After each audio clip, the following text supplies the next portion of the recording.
So everyone's in. Well, welcome everybody, and thank you for joining us for our August Global Encounters Monash seminar. I'm going to begin by acknowledging that we are meeting today. We're actually physically on the Caulfield campus, which is the lands of the Kulin Nation here in Naarm, more commonly known as Melbourne. The Kulin nations are 5 tribes: Wurundjeri, Bunurong, Dja Dja Wurrung, Wathaurong and Taungurong. And we are today on the lands that are attributed to the Bunurong people. You probably notice in our website that GEM, Global Encounters Monash, has been very busy for the last couple of months. And there's lots of activities planned for the rest of the year as well. But please do dip into our website and have a look at some of the work that we've been doing in the last little while, and the travelling in particular. So it's my great privilege tonight to introduce Associate Professor Antoinette Schapper. Antoinette is an Australian linguist who specialises in the documentation and description of the languages of Eastern Indonesia. She's currently seconded from the French National Centre for Scientific Research to the Free University of Amsterdam, where she's running a European Research Council funded project entitled Papuans on the Move, the Linguistic Prehistory of West Papuan Languages. Antoinette's work, particularly her work on Beyond Makassans, the paper she published in the Australian Journal of Linguistics in 2021, it's been really instrumental, quite pivotal to those of us who are thinking about this kind of connections and encounters as we do here at Monash. So it's my absolute pleasure to welcome Antoinette and get her to talk to us tonight about using linguistic evidence to expand the histories of interaction between Indigenous Australians and the islanders of Eastern Indonesia. Thank you.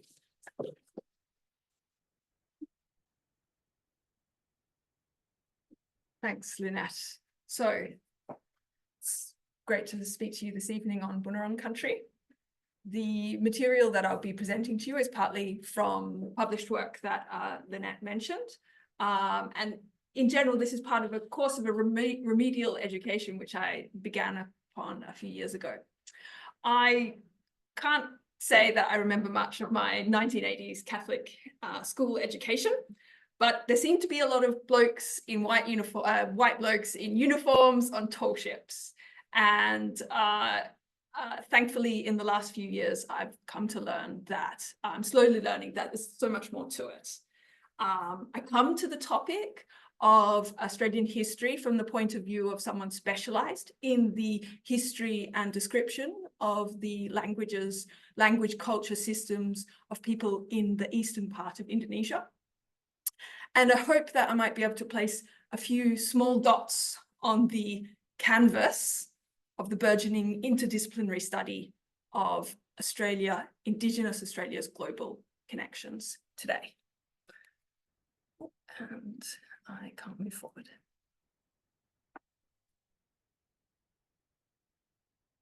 Okay. So specifically, I want to think with you today about expanding the histories of interaction between Australia and in Eastern Indonesia beyond simply the sea cucumber industry as practiced and organised by people centred in the city, or seated in the city of Makassar.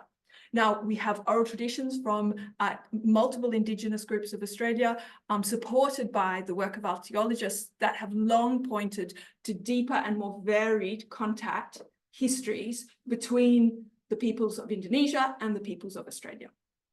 What might have been the role of what we today refer to as Eastern Indonesia?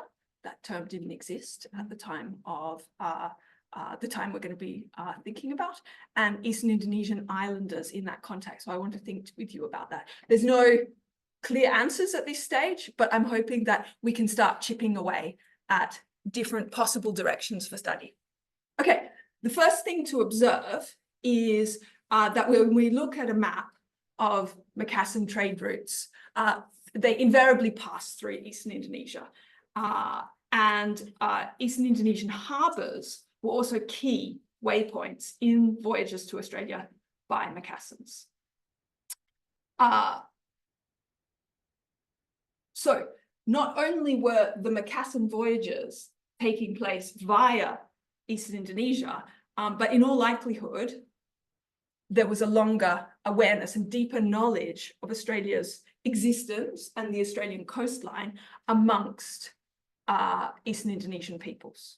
And even if there wasn't a great engagement with it, people in Eastern Indonesia would have become increasingly aware due to the passing through of Makassan ships on the way to Australia. Now, we know pretty much for sure that they got on those ships, that Eastern Indonesian islanders got on that ship. And one of the reasons that we know that is that we have an eyewitness account of the Makassan ships in Northern Australia. And the observation is that we had crews of different ethnicities. So people from Sumbawa, Bajus, Timorese, Javanese, and Papuans. Okay, so we definitely know there was more to it than simply people based in Makassar or people of Makassan or Malay ethnicity. Okay, the other thing to remember when we think about the possible contacts between Australia and Indonesia and Eastern Indonesia is that the historical record shows that Eastern Indonesians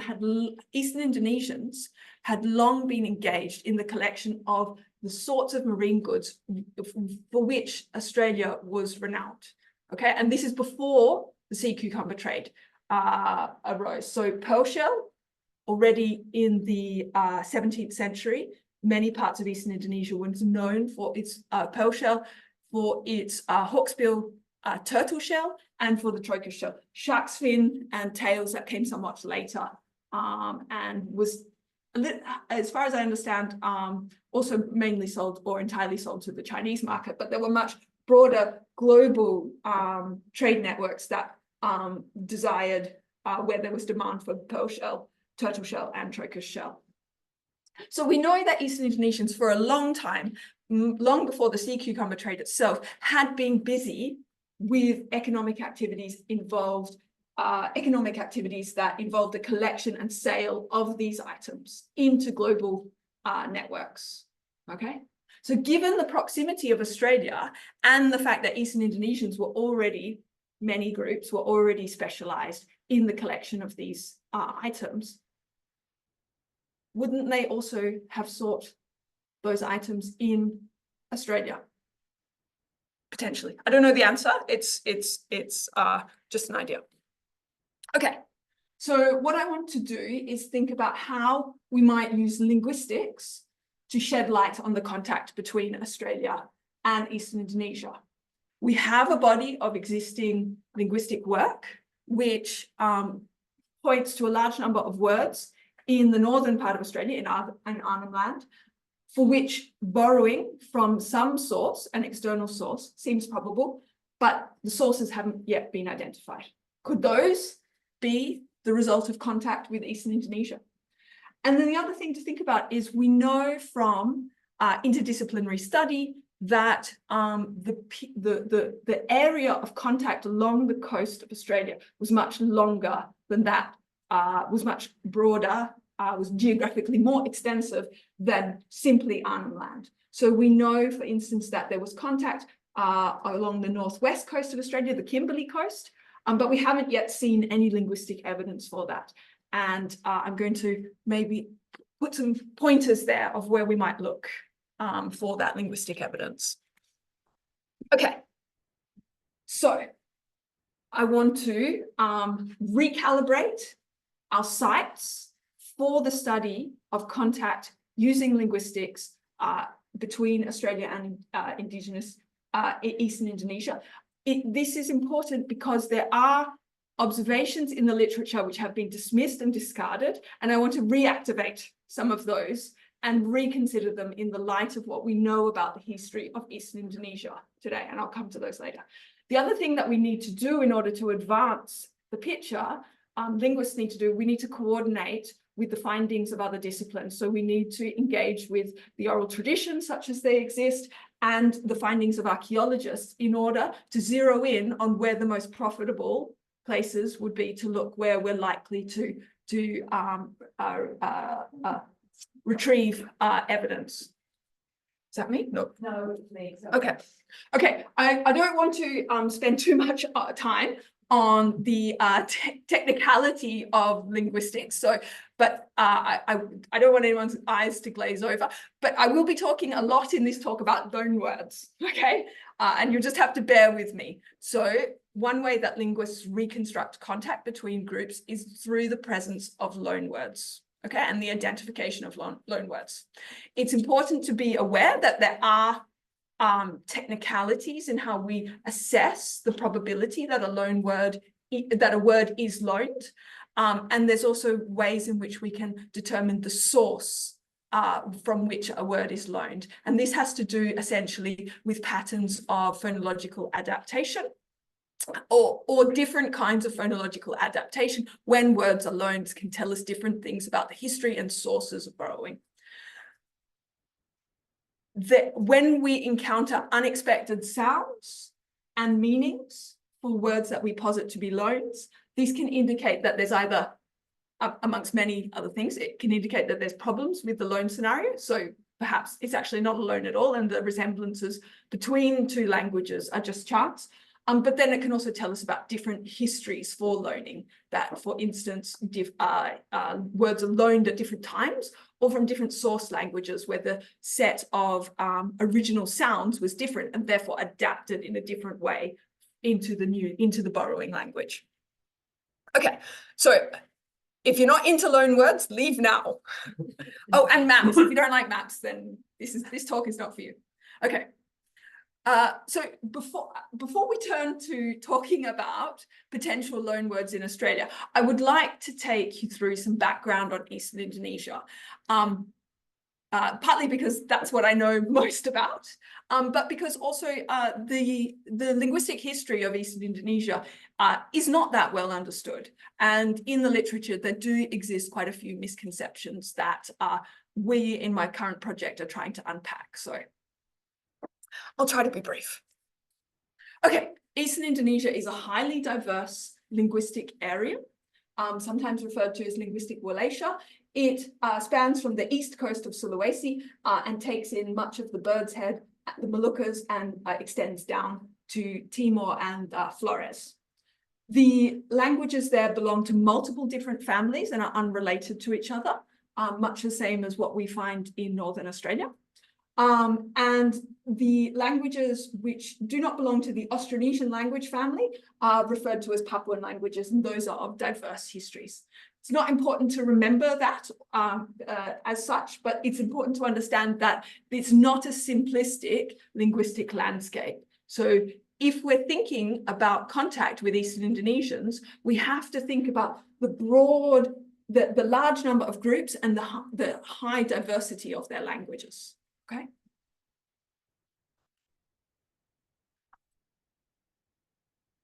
Eastern Indonesia has been connected with global trade for at least 1,000 years, probably much longer.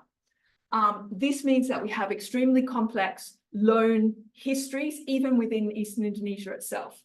And the immediate sources of many of the loans that we can identify within Eastern Indonesia are not even apparent themselves. We know that they're loans because of their distribution and the fact that they represent, the fact that they denote goods which would not have been present in the past, that must have been brought in from outside. But we often don't know where they've come from. Ultimately, they'll have complex, deep histories. And we should bear that in mind, because that will be the background against which they're then loaned into Australia, potentially, into Australian languages. I'll be talking tonight a lot about West Timor, or Timor in general, the Aru Islands here, and the Seram Laut area, which is essentially the islands east of Seram, which takes in the Banda Islands, Geser, Gorom, all the way to sort of almost to K here to the Watubelo archipelago. So those are the groups I'll be talking about. I'll probably also mention the Onin groups here on the little sticky outy bit here on the Bomberai Peninsula. We'll see how we go. Okay, now, I mentioned that we have complex loan word histories. The reason why we had complex loan word histories is essentially Malay came very late to the region, okay? So before Malay became to its premier position as the foremost lingua franca of Indonesia, of the Malay archipelago, actually Eastern Indonesia was crisscrossed by overlapping networks of small lingua francas. Yeah, and so just to give you an example, in the 19th century, from historical documents, but also from linguistic work, we know that these were the lingua franca spoken on and around the Bird's Head of New Guinea. Okay, so we have Biak running over the top here, Ternate, which is a Papuan language throughout much of the North Halmahera region, Geser Goram all the way to Papua, and then that mixed with Onin, and Onin was used here in the southern part of the Bird's Head and along this coast here. That also then mixed with Koiwai, and Koiwai was spoken amongst these groups here. Wamesa was spoken in the southern Cendrawasih Bay region. Again, here, the important thing to remember is we have complex webs of languages interacting with each other. Yeah, we have small-scale societies who are moving, who are highly mobile and maritime peoples, but there wasn't a single dominant language at that time, right? So really, even in the 19th century, only elites in urban centers spoke Malay. Yeah.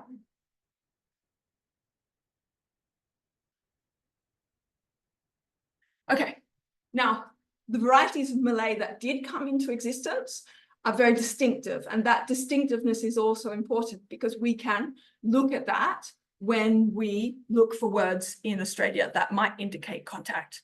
The distinct varieties of Malay in Eastern Indonesia, again, they're not all monoliths. There's a lot of variation within these areas, but the Malays of the northern part of Eastern Indonesia, in my opinion, are characterized most distinctly by the presence of a large number of borrowings from the Ternate language, which was the previous lingua franca of the region and existed actually alongside Malay as the lingua franca for the island of Halmahera for a long period, basically from the arrival of the Dutch. Or the arrival of the Europeans in Eastern Indonesia. The other thing that characterizes the Malays of this region is there's a large number of unique Dutch and Portuguese borrowings that are not found in standard, that are not found in Indonesian or Malays as they're spoken in Western Indonesia. So that also provides us with some clues when we look to Australia. Okay, so we have a large number of distinct languages. We have also distinct Malay varieties that came later. Okay, so in the pre-modern period, sorry, I'm learning Old Javanese at the moment, so I had to get in some Old Javanese here. Okay, the other thing to remember is Eastern Indonesia has been part of global trade networks at least 1,000 years, probably much longer. And the remnants of those trade networks are still found in the languages of Eastern Indonesia today. So a lot of the earliest layer of loanwords that we have in Eastern Indonesia are from Old Javanese. Okay, so at the time in the pre-modern period, and actually in the period after the Portuguese arrived in the beginning of the 16th century, Java and Javanese traders were at the center of the complex web of regional and long-distance trade networks that extended across Indonesia, but also connected with India and China. The Javanese were key players in the spice trade, transporting these from the Moluccas and the Timor Islands, the islands around Timor, through the ports of Java to the rest of the world. Okay, so the Javanese had different trade routes which they followed. They went to the Moluccas, which we would now refer to today as the North Moluccas, but the Moluccas originally, for cloves. They went to the Banda Islands for nutmeg and mace, and they went to Timor for sandalwood and copper. They also went to Sumba and other places there. This has left its mark. So the oldest layer of loanwords are not from Malay, they're from Old Javanese. So we have, for instance, words for copper and words for copper implements are all borrowings from, well, not all, there's also Malay borrowings, but we have a large number of Old Javanese borrowings, which are spread around Eastern Indonesia. a lot of the old Javanese borrowings, such as this one, Badamara, entered into key lingua francas and then were spread by those key lingua francas. So we have this chain thing. So this distribution that you see on this map here, this is a very typical distribution for words that are distributed via Ternate, because the Sultan of Ternate was at the center of a large network across eastern Indonesia that connected this area here, running south to the southeast of Sulawesi, and then also over the top there. So actually, it was really the Sultan of Tidore who ran this area, but Ternate was the key trade language. So its words still ran through Ternate. So Tidore was not used as a trade language. Even the Tidores used Ternate and Ternate words. Okay, so this is a key. So we have words going over the top of New Guinea from Ternate, from Old Javanese originally. Okay, this is a kind of tiki torch almost, like it's a sort of ancient tiki torch that was very used a lot. Apparently, you can see them on the sides of Borobudur. Old Javanese loanwords also make their way all the way to the Torres Strait. So this word turik actually is from Old Javanese, turiga, and it refers to a kind of knife, a metal knife. And throughout eastern Indonesia and into southern New Guinea and here, just the very northern part of Australia, we have Old Javanese words turning up. So although these words probably spread in the 17th or 18th century to Australia, they actually will have gotten to eastern Indonesia via traders from the north of Java in the 10th century or so. Yeah. Okay, so we have these big connections that reflect the very deep global connections of eastern Indonesia, and these sometimes also make their way to Australia. Okay, so now I'm going to start talking about Australia. I'm not going to talk about the Torres Strait anymore, but that is worth intensive study on its own. There's hugely interesting things going on there, but I'm going to focus today exclusively on thinking about the top end, Arnhem Land, and the Kimberley coast, or the west coast. I'm going to talk about the Pilbara as well. Okay. So first of all, let's think about this area of Northern Australia. Well, I just heard from Lynette that Nick Evans has already been to speak to you. And so you will have heard from him about the very extensive contact between Makassan and Malay speaking peoples, and that intense contact is reflected in a large number of loanwords from those languages into Northern Australia.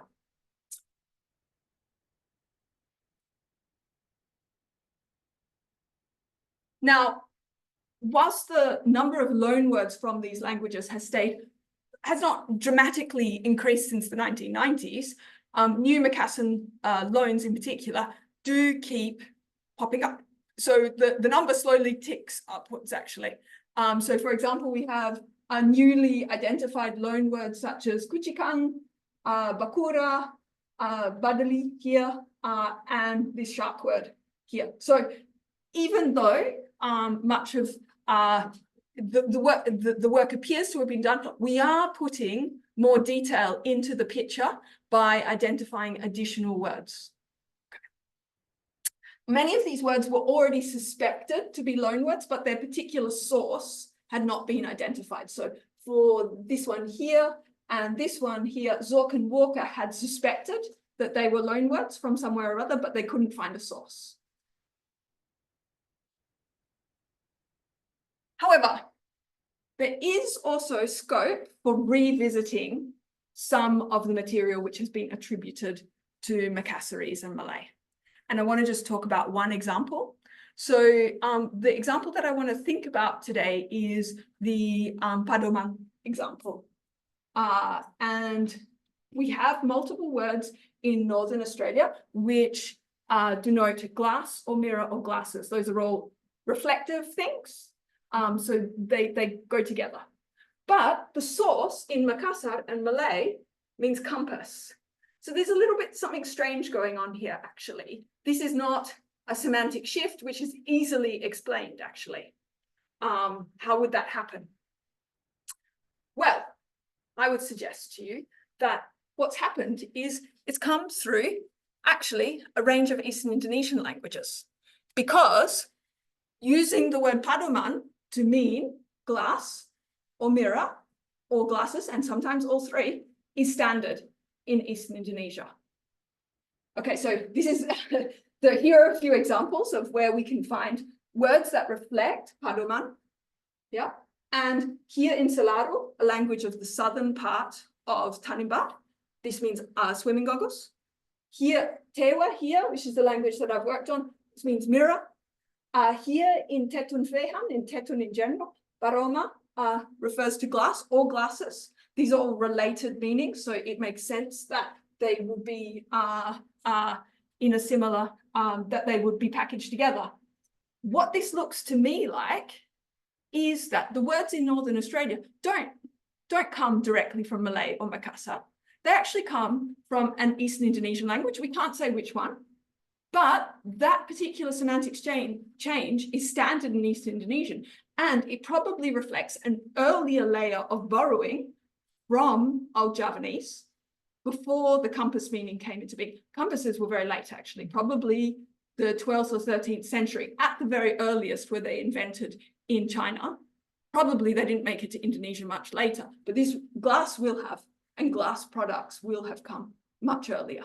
So my contention here is that Eastern Indonesia is actually the source for that set of words. I'll just pop back here, this set of words in Australia, because the particular semantics of these words are reflected perfectly in Eastern Indonesia.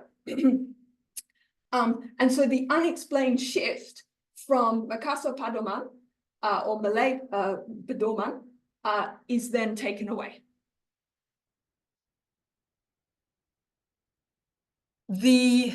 Okay, so, and the fact that this is so erratically distributed across Eastern Indonesia does also indicate to us, like those other words that we saw, riti and so on, that this is an early adoption from Old Javanese, actually. So the word was taken on at an early time from Old Javanese with glass and glass-like things as the meaning, and then that meaning has persisted and proliferated through Eastern Indonesia.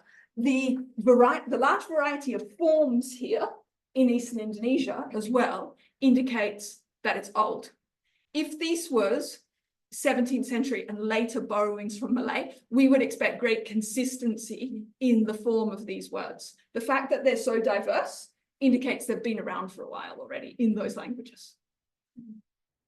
Okay, so we have, then the last thing to say about this is, the other reason to think that is Eastern Indonesians groups, many groups in Eastern Indonesians were specialized in diving, in naked diving from an early age, from an early time, right? So we know already, for instance, for accounts of the 17th century Aro, that they were highly proficient pearl divers, that they could dive and collect pearls for the boats that came along. And they used to make their own goggles. Not saying that they made their own goggles in the 17th century, but here we have a photo from the early 20th century. They take the bottom of glass bottles, put them in wooden housings with a piece of rattan or a piece of rubber to hold it on. And so you can see all of these boys here are diving with their own homemade glasses. So glass to glasses, this was happening here in Eastern Indonesia. It provides, we have a situation here where we don't know which language specifically is the source, and this is always going to be the case when looking for language contact between Eastern Indonesia and Australia, but the most probable thing is that those words for glass and goggles that come from Eastern Indonesian groups. Yeah, they have the semantic changes and they were practicing exactly those things, that specialized diving.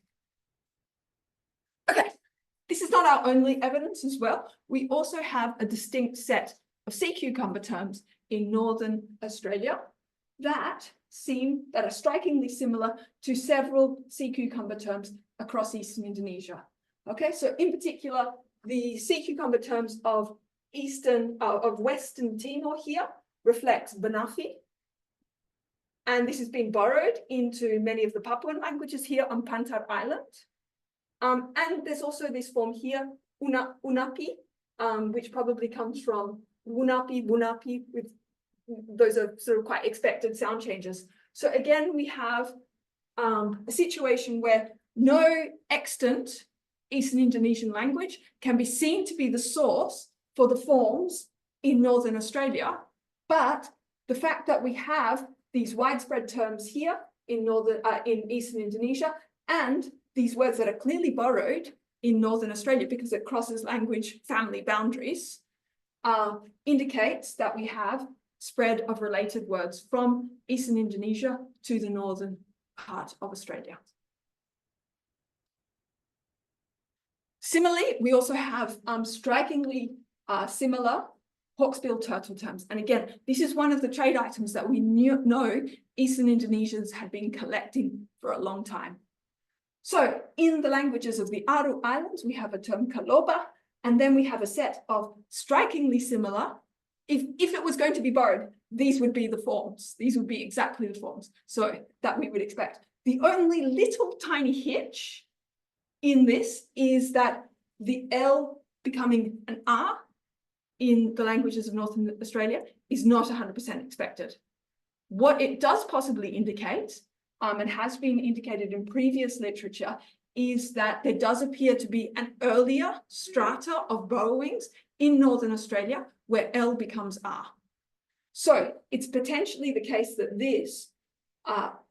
this particular set of borrowings reflects an earlier, something that predates the Makassan trade. Now, the things that we know from early Aru suggest that this is very likely. So we know already in the 17th century, the Aruese were collecting turtle shell. It's very possible that we have a situation where they are trading it they're collecting it in Northern Australia, shipping it through the east coast to the west coast of Aru, and then onto Eastern Indonesia, onto Sulawesi, where we see broadly similar terms again. But these are not close enough to these for the Sulawesi terms are not a good source for these. The Aru terms are a much better match. Also, these ones here in Sulawesi, they mean turtle in general, any turtle. They do not mean specifically hawksbill turtle like they do in the Aru Islands and here in Northern Australia. So here we have not only a better formal match between Aru and so Eastern Indonesia and Australia, but also a better semantic match, which indicates this is the most likely source.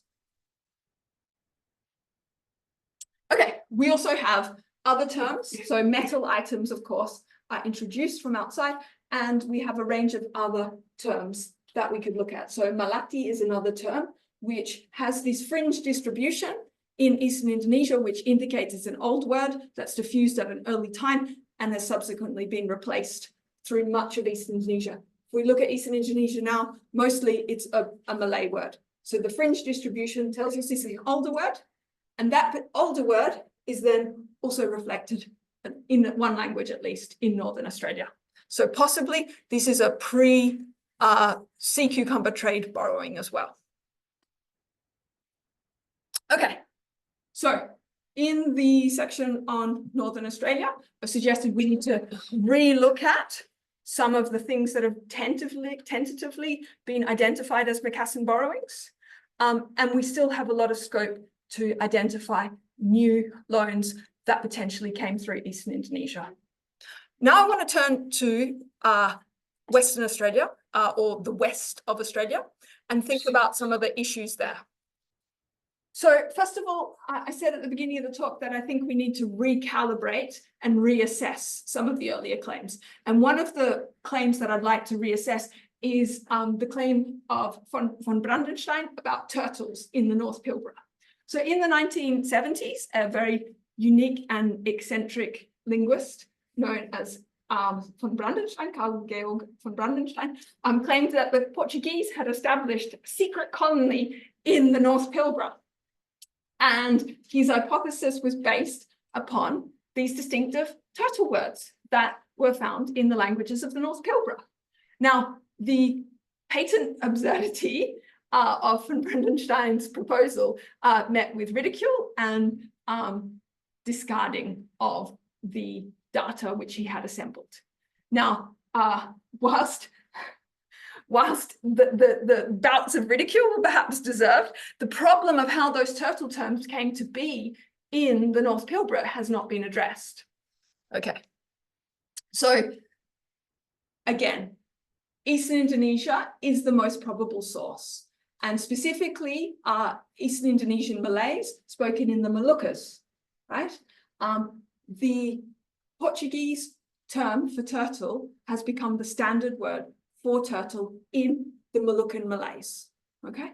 Still to this day, you'll hear it all over the place. This indicates independent voyaging by Moluccans at quite a late time after Malay has become well established, so 17th century onwards potentially, to Australia, to the North Pilbara, to collect turtle shell. Okay, and okay, so we could for instance try and discount this as saying, oh, it's the result of the pearl trade. Actually, the early pearl trade in the late 19th century, no, because Moluccans didn't work on those ships. If they had Indonesians, they came from Kupang, or the Kupang area, the Flores, Pantar area, and they don't have teteruga as their turtle term in that area. Okay, so this is really points to Moluccans. Now, we can't say which Moluccans. The Moluccas is a large area, and the teteruga term is widely in evidence in those Malays. So it could be anyone there. But again, the evidence is strong that it points to here, to Eastern Indonesia, and not to Portuguese or anything else. Okay. We also have widespread terms, which are also borrowings from Malay, for metal knives. So we also could discount this as simply as a result of Malay contact within Broome itself, after the establishment of the pearl lugging industry out of Broome. That is a possible explanation in this case, but what I found to be striking is that Yawuru has only 5 or 6 Malay loans.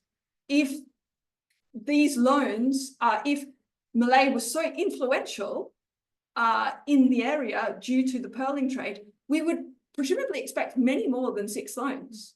You know, you can count them on one hand, the loans that Yawuru has from Malay.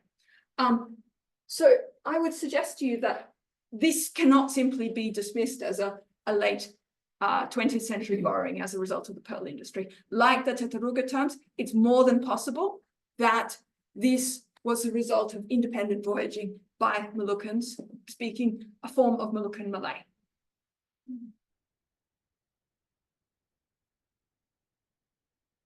Oh, yes, I said that already. Okay, now I'm going to turn to the Kimberley. Now the Kimberley is really, we haven't looked at the Kimberley at all. So it's a little bit of there's a little bit of a blank on the linguistic map for our understanding of outside influences potentially within the Kimberley. You don't need to look at this map too much, but so what I want to think about with you is, well, why haven't loans come to light in the Kimberley yet? Well, we know from the archaeology that there's not as many sites, so probably contact was less frequent. This coastline here is treacherous as well, right? Very treacherous coastline, probably a lot more dangerous. We also know from the oral traditions that people were doing a lot of that. The contact that did occur, or the boats that did come, they would often come to offshore islands where people weren't necessarily settled all of the time. So that would also be something that minimized contact. But where should we start to look? Now, if we're going to start to look in the Kimberley, we need to be guided by this information that we have from other disciplines. from the oral historians or the ethnohistorians and from the archaeology. And the best place seems to be Napier-Broome Bay. Okay, we have a number of clear archaeological sites as well as clear oral traditions from Indigenous peoples there that there was contact with Indonesians. We don't know who they were. But it would be nice if we could add a little bit of linguistics to that picture. So I began last week to look at this particular problem. And so I've been looking at older materials on manuscript materials in IATSIS in the last week for the languages of this region. And I can glad to report to you the first Makassan loanword in the Kimberley, on the Kimberley, Ladi in Guinea, right there in the southern part of Napier-Broome Bay. We know that that's a really good site because there's existing finds there, archaeological finds. It's also a really good sheltered bay. So if they were going to come to the Kimberley coast, that was probably the place they were going to come. So here we have our first linguistic data point for contact between Indonesians and Kimberley peoples. Okay, not Eastern Indonesians though. The ideas that I have for Eastern Indonesia are much thinner, but I do have some suggestions of where we might look. Okay, there's a very widespread term for the hawksbill turtle in Eastern Indonesia, which is, it can be keran or kera. The term in Guinea for turtle shell is kira. This is exactly the form that we would expect if this was a borrowing from kera, somewhere here in Eastern Indonesia. We don't know which groups the source would be, but you see this striking distribution here. It's clearly loaned because these are all Papuan languages here. And down here, these are Papuan languages here. Okay, so this is a loan word that's spread between groups in Eastern Indonesia. If those groups were also heading to Australia, this is the form of the word that we would expect in contact. Now, we can't discount chance resemblance at all, but maybe this gives us a little glimmer of hope and a little bit of direction for future linguistic work. There are actually a lot of other terms between the North Pilbara and the Kimberley, which I think are worthy of investigation. We need much better understanding of loan dispersals within that area from the North Pilbara to the Northern Kimberley before we can start to look for sources. But here's one that I've been thinking about. So terms reflecting Naka, a form like Naka, are spread widely. So it's clearly borrowed up and down the coast in the Kimberley region, Kimberley North Pilbara region. But where does it come from? Well, I don't know, but I don't think loincloths were original to Australia. I believe there were loincloths generally made of kangaroo skins and that sort of thing, but they weren't made of cloth. So the cloth has to have come in from somewhere else.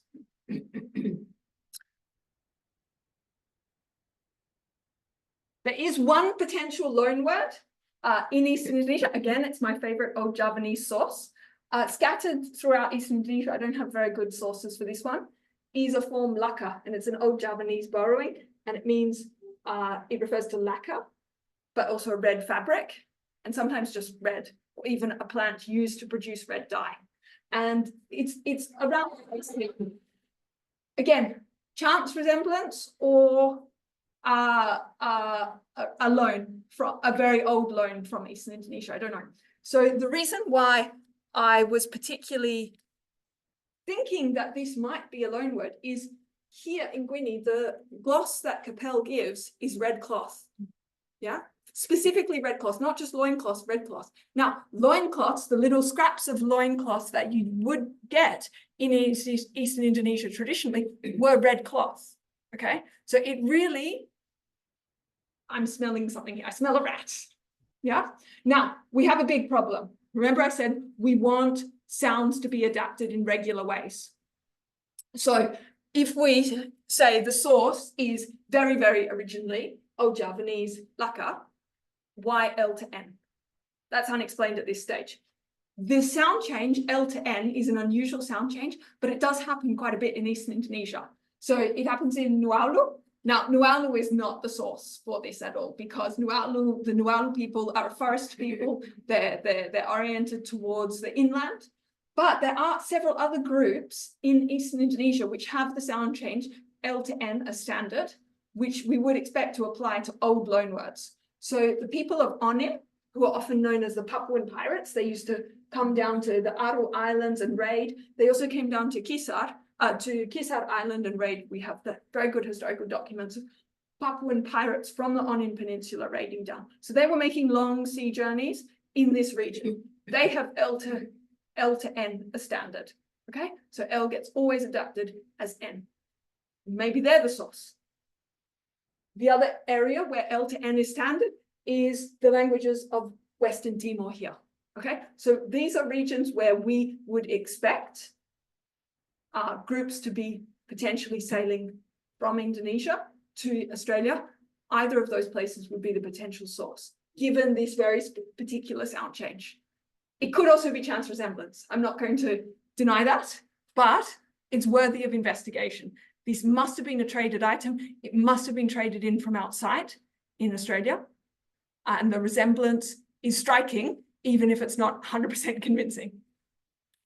Okay, so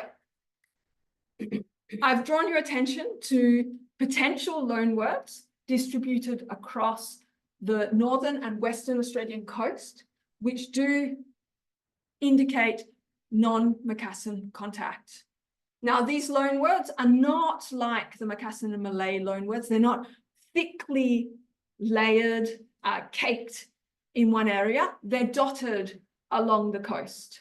They're thinly carpeted along the coast. Because they're so thinly distributed, potentially, there's reason for doubts. But this might actually just reflect the nature of the contact, that it was sporadic, infrequent, and happened in different places at different times. It wasn't like the Makassan sea cucumber trade, where they're visiting the same tamarind tree every season, once a year. So, to move forward from this point, I need help from people who know more about Australian languages than I do. I'm embarking on this remedial education, as I said, but I don't know enough yet. And we need careful collation of the historical sources on the lexicons of the northern and western Australian coasts. We need to understand the distribution of loanwords for crucial trade items within Australia in order to be able to pinpoint where they might have entered Australia. And it's really sad we don't have a database for that material, actually.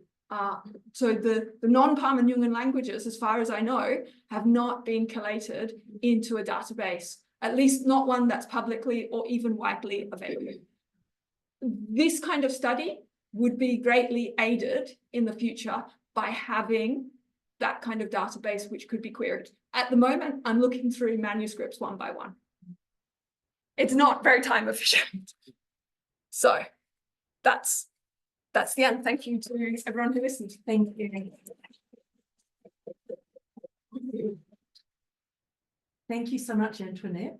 I'm going to rely on David telling me if we have any questions and comments. That was fantastic. It's fascinating.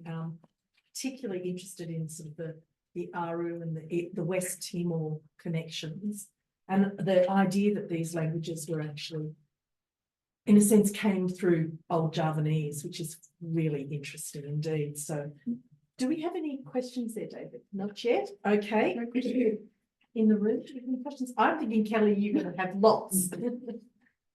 Well, when I was coming to today, I thought I would ask certain things, which I'm not going to ask now, really. Oh. I'm not sure. Ask about, was it a Creole? Was it Pidgin? Was it? And you say lingua franca, etc. So your introduction helped, rather than conceive that the people were actually learning a language, go to Rome because they were born, into it, except of course for those people who actually travel back to those destinations. But while I was listening to you, I was actually thinking about Roy Ellen's book, here on the edge of the Banda Zone. Have you discovered the Sudenhan network, potentially in that case? There's the earlier stories of there being potentially centred in the Seremlau area and working over that bird's head as well, down at Aru, etc. That they supposedly, according to the Spanish, had fleets of ships and they were all travelling all the time. Quite extensive trade back to Timor, etc. So maybe it's related to the mysterious Sudenhan, or how do you pronounce it? That's not really a question though, except whether you'd actually have read Roy Ellen and whether you'd actually found out more about perhaps that. Should I jump in now? Yeah. Okay.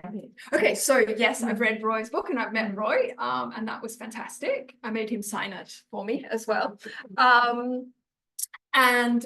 So we have a problem, and the problem is we lack really detailed documentation for the Seremlau languages.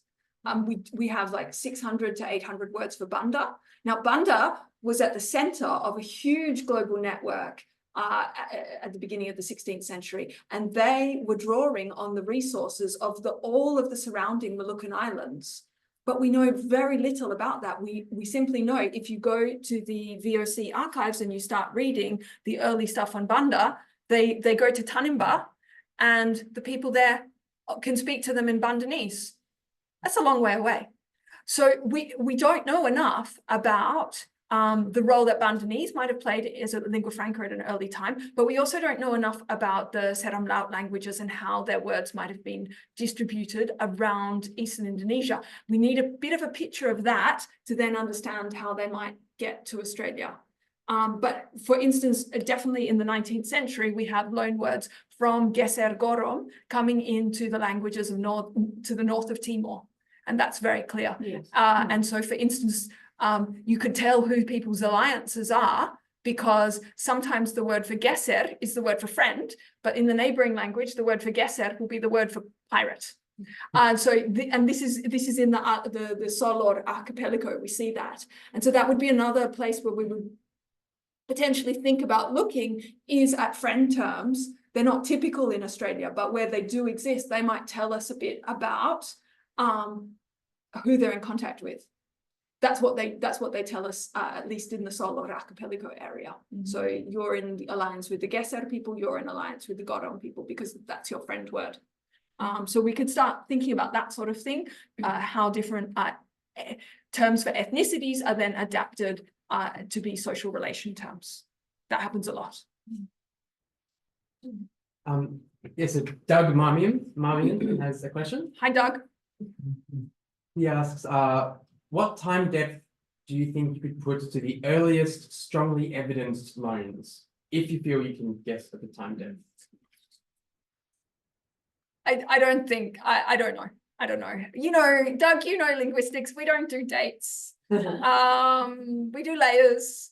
And that's it. We need the archaeologists for dates. We don't do dates. I actually have a question. Is there anybody waiting? That said, fair enough. Sorry, that was like the non-answer that you expected, Doug. Nick de Ruyter and Wendy van Doorn from Flinders University published a paper, I think a year or two back, on a Moluccan, the representation of a Moluccan fighting ship in the rock art. Fascinating. Which is a fantastic piece of work. It's really interesting, but it certainly would engage with what you're saying in terms of there potentially being not Makassan contact, but Moluccan contact. Absolutely. So basically all the way through from Ambon to Seram to Kay and the Aru Islands, they were all doing that, even in Tanimbar as well. And that's very well documented by Riedel. So I thought their paper was great and really pinged all those good historical pieces of evidence. Yeah. So agree. And we need more though. Definitely. Yeah. Definitely. I'm just curious. I just can't imagine how you do this because you just, there is so much that you, and I'm just curious about your sources for old languages. How do you find them? Where are those words found? And like, I'm really impressed too with the photo of those strapping men on that boat, and that you're talking about glasses, that the bottom of glass bottles, you know, for you to be able to extrapolate linguistic knowledge from just such a broad array of sources. So I'm asking you about, how do you find? David, could you share my last slide on the PDF, because I can't get it back up. If you could share that, and then I'll talk to the sources. Dressing young men, you like that? Oh, they were so handsome, fit, Yeah, and yeah. just fit. Yeah, there were. I mean, pearl diving was a terrible occupation. It really ruined your body. So So which one? the very last slide, the one after this. Okay, yeah. Just while you're doing that, we had the opportunity to visit one of the, for want of a better term, sea gypsies villages. Yeah, right. The And budget. Yeah. the Baja, and the number of Is there no slide? middle-aged to older men who were crippled But could dive still. could still die, Yeah. but had almost no use of their legs. Yeah. Because it is such a dangerous, incredibly dangerous venture.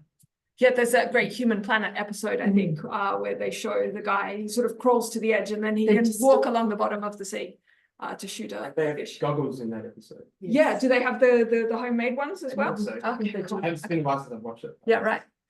It's now showing on Okay, so Zoom. about sources. Yeah. So in the last 5 years, we, in my project, the Out of Papua project, have been building a lexical database of all the sources, young and old, that we can find for Eastern Indonesia. This is showing on the thing. Showing on the Okay, Zoom. so you can see from the map that this is the area that we have covered. So a lot of the maps, or all the maps for Eastern Indonesia that I generated for this talk, are generated out of our database. And we really, in order to kind of start being able to make more connections with Northern Australia, we'd love to be able to extend the database into Northern Australia.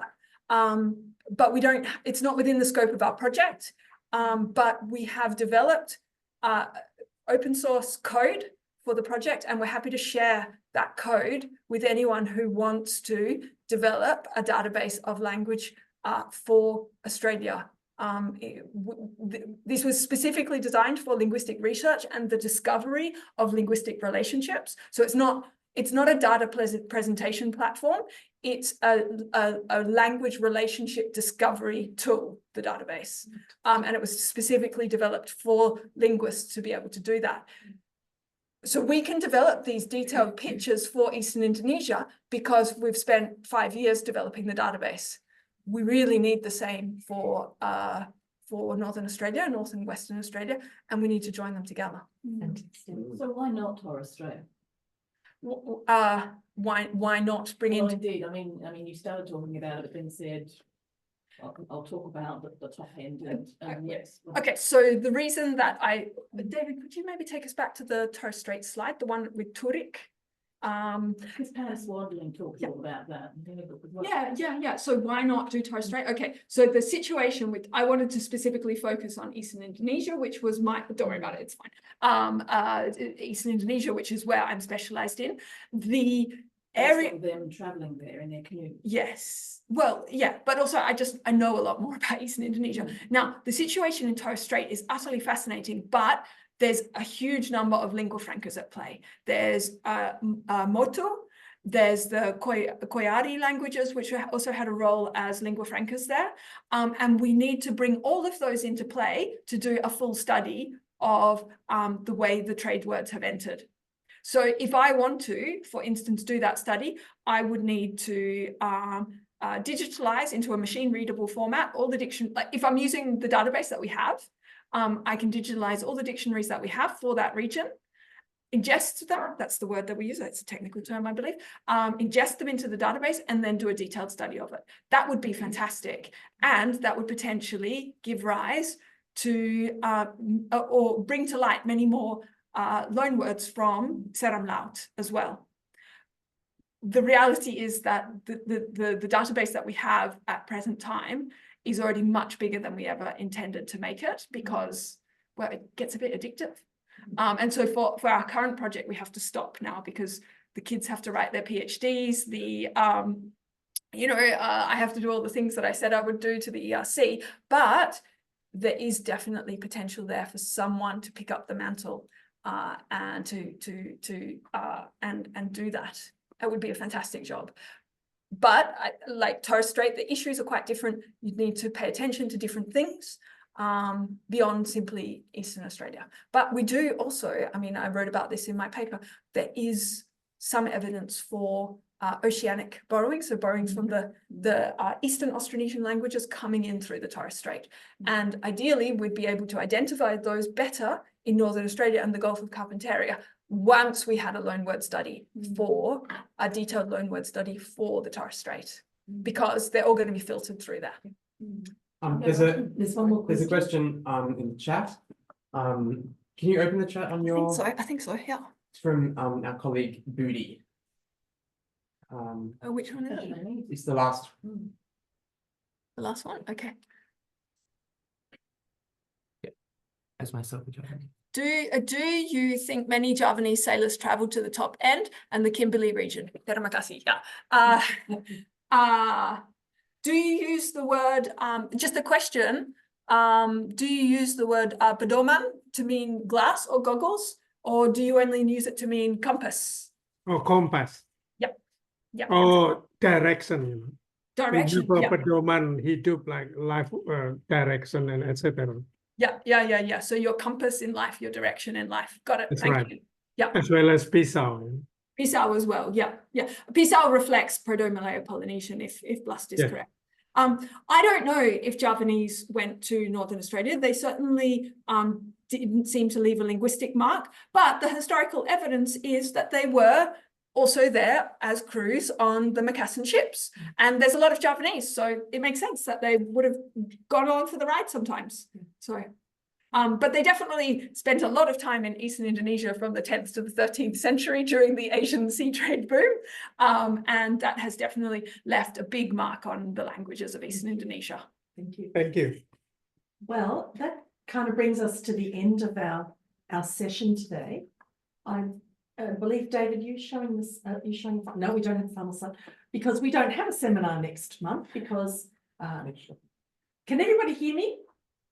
Yes. Okay, great. So we don't have a seminar in September because Global Encounters will be in Makassar. And in fact, we will be travelling down to see where the Panisi boats and the prows were made.